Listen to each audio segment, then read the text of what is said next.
Late at night, when the world was cloaked in darkness and the moon hung high in the starless sky, a sense of unease settled over the small town of Ravenwood. It was said that when the clock struck midnight, a mysterious visitor would come knocking on the doors of unsuspecting residents, shrouded in an aura of dread. Whispers of the midnight visitor had circulated for generations, passed down as a cautionary tale. The story spoke of a figure clad in tattered black robes, face hidden beneath a hood, and eyes that glowed like embers. It was said that those who encountered the visitor would be plagued by misfortune, their lives forever tainted by an inexplicable darkness. Among the skeptical residents of Ravenwood was Sarah Thompson, a practical-minded woman who relied on logic and reason. She scoffed at the stories of the midnight visitor, dismissing them as nothing more than fanciful tales spun to entertain and frighten children. As the whispers of the midnight visitor reached her ears, Sarah remained steadfast in her disbelief. She prided herself on her rationality and saw no room for mythical creatures in her understanding of the world.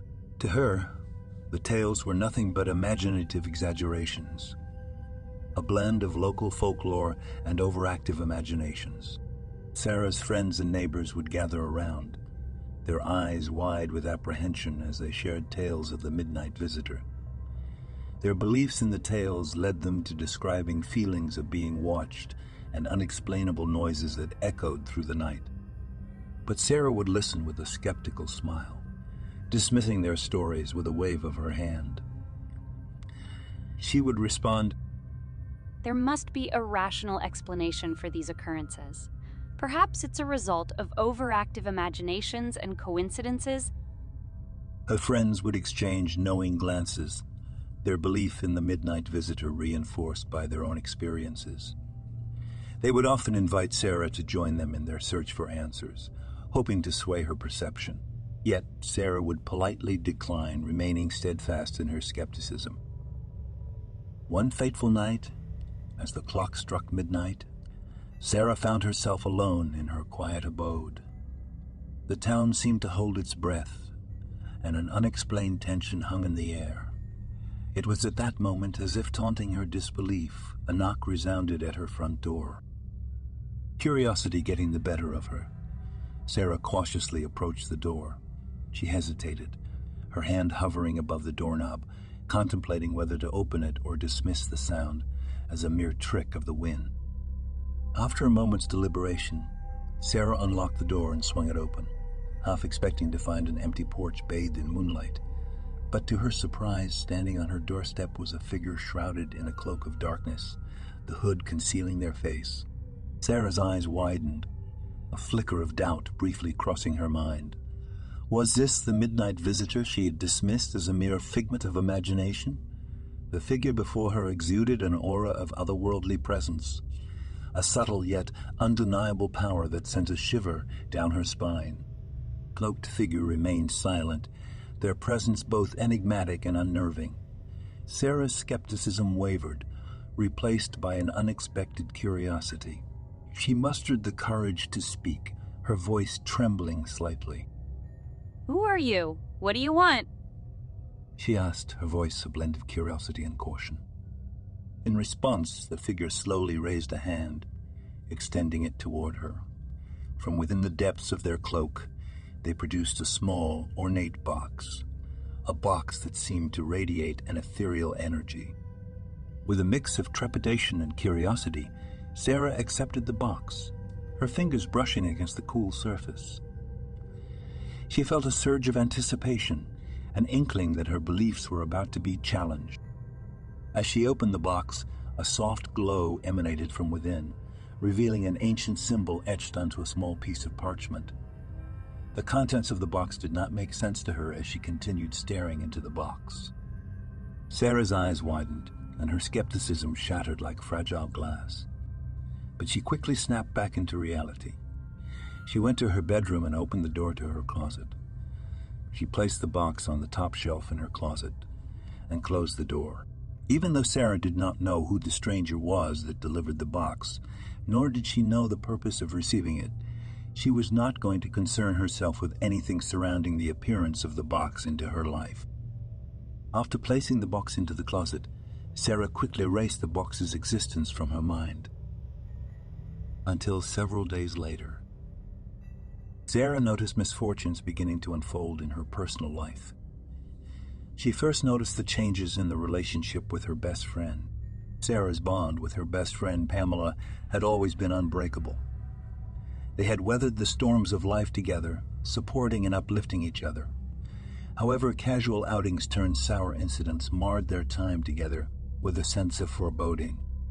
Initially, Sarah tried to brush off these misfortunes as mere coincidences, dismissing the idea that the box and the midnight visitor were to blame. She refused to believe that their cherished bond could be influenced by an object, but as the incidents piled up, her skepticism waned, and a seed of doubt was planted in her heart. Small disagreements escalated into heated arguments, fueled by the misfortune that tainted their interactions. Their once harmonious conversations became laden with tension, as the curse seemed to magnify every difference of opinion and amplify every minor irritation. The bond that had once been their source of strength now felt strained and fragile. Their friendship continued to deteriorate, and for reasons unknown.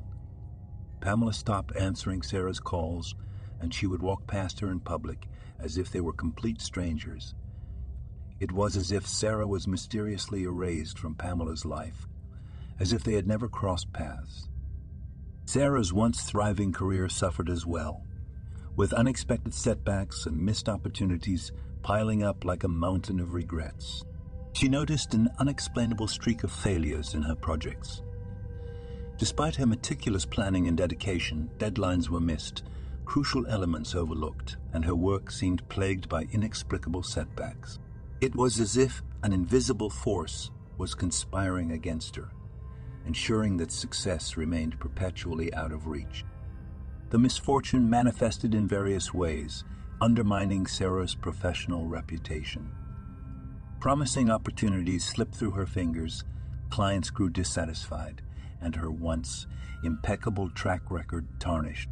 She found herself embroiled in a string of unfortunate incidents that eroded her confidence and left her questioning her own abilities. As the days turned into weeks, Sarah could no longer escape the misfortunes that now seemed to creep into her home. That was once her place of tranquility, an escape from the troubles of her outside life. Strange occurrences became a nightly ritual, shattering the tranquility of Sarah's home. Objects would mysteriously move from their designated places, leaving Sarah questioning her own sanity.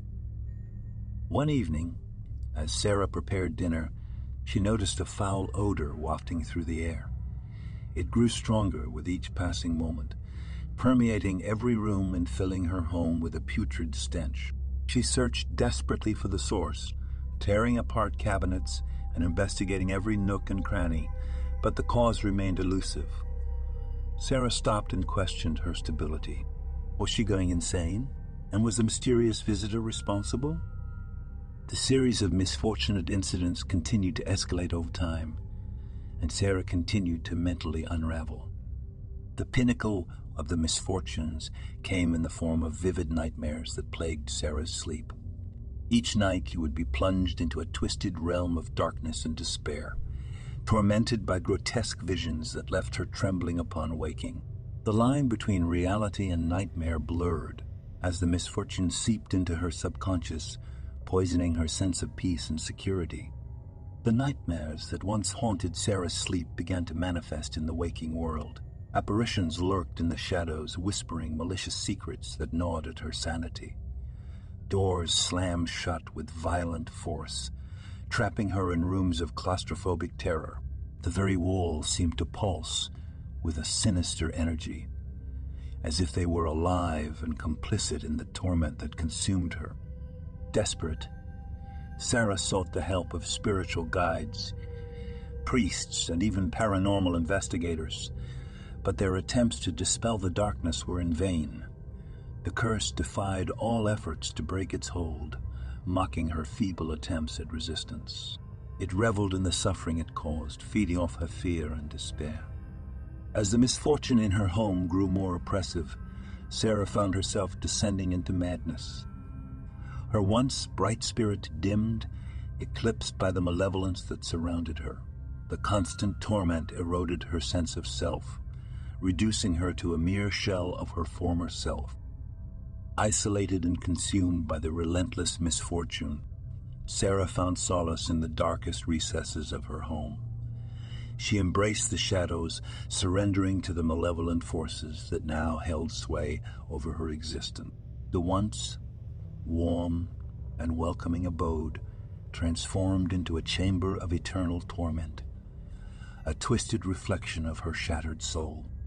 And so, Sarah's story met its grim conclusion within the confines of her cursed home. One night, it was said that shadows swirled around her, consuming her form until she became one with the darkness itself. The curse claimed her, body and soul, and she became forever entwined with the malevolent forces that had plagued her home. Lost to the depths of despair, she became another victim claimed by the midnight visitor's curse. The house, forever tainted by the weight of Sarah's suffering, stood as a haunting monument to the atrocities that had unfolded within its walls. The echoes of her suffering would resonate through the ages, a somber reminder of the irreversible consequences that befall those who dare open the door to the knocks of the midnight visitor.